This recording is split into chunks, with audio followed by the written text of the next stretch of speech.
नमस्कार, जनहित एक्सप्रेसमध्ये आपले सहर्ष स्वागत। राष्ट्रीय पोषण माह यावर्षी 8वा राष्ट्रीय पोषण माह आपण साजरा करतो आहोत। त्याच्यामध्ये केंद्र सरकारने 6 प्रकारचे थीम दिलेले आहेत, जसं मी आपल्याला सांगितलं।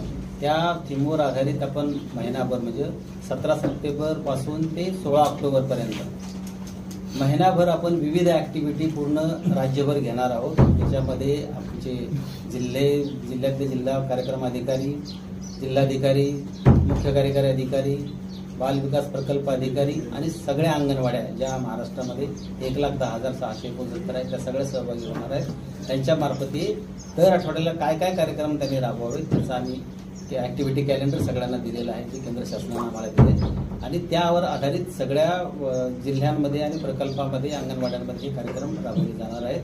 त्याच्यामधून आपण पोषणाच्या संदर्भातली जागृती जनसामान्यामध्ये व्हावी आणि त्या योगे महिलांचं आरोग्य आणि बाळाचं आरोग्य चांगलं राहावं अशी ही संकल्पना आहे। यामध्ये काय वैशिष्ट्य आहेत का यंदाच्या पोषण महासप्ताहाचे? या 8व्या राष्ट्रीय पोषण माहाचं वैशिष्ट्य जर म्हणाल तर याच्यामध्ये 2 एक महत्त्वाचे ॲक्टिव्हिटी आलेल्या आहेत, ज्याच्यामध्ये व्होकल फॉर लोकल एक ॲक्टिव्हिटी केंद्र सरकारनं दिलेली आहे, ज्याच्यामध्ये आपण स्थानिक लेवलला जे फूड होतं ते बाळांच्या आरोग्यासाठी आणि पोषणासाठी कसं महत्त्वाचं आहे ते त्या ठिकाणी त्यांनी वापरावं अशाच प्रकारची एक ॲक्टिव्हिटी केंद्र सरकारनं सांगितली, ते आपण घ्यायला सांगतो सगळीकडे।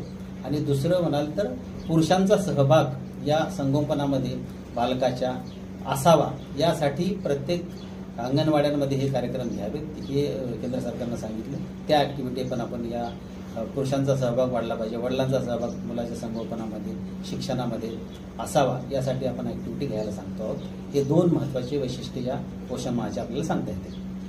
काय आवाहन कराल तुम्ही नागरिकांना या निमित्ताने? मी नागरिकांना हेच आवाहन करेल की हा जो राष्ट्रीय पोषण माह आहे, जे माननीय पंतप्रधानांच्या संकल्पनेतून सुपोषित भारत घडावा यासाठी ही संकल्पना आणली होती 2018 मध्ये आणि गेली 8 वर्ष आपण अतिशय चांगल्या प्रकारे हे राबवतो आहोत। त्याचा परिणाम सुद्धा दिसतो, परंतु आणखी जास्त जागृती करणं गरजेचं आहे, ज्याच्या योगे आपण गरोदर महिलेच्या गरोदरपणापासून मुलाचे पहिले 1000 दिवस जे आहेत त्या काळामध्ये जर आपण योग्य काळजी घेतली तर मला वाटतं त्याच्या पुढच्या आयुष्यामध्ये त्याचं व्यक्तिमत्व घडण्यासाठी, त्याचं शैक्षणिक जीवन चांगलं राहण्यासाठी, त्याला एक चांगला नागरिक म्हणून घडण्यासाठी अतिशय महत्त्वाचं राहणार आहे।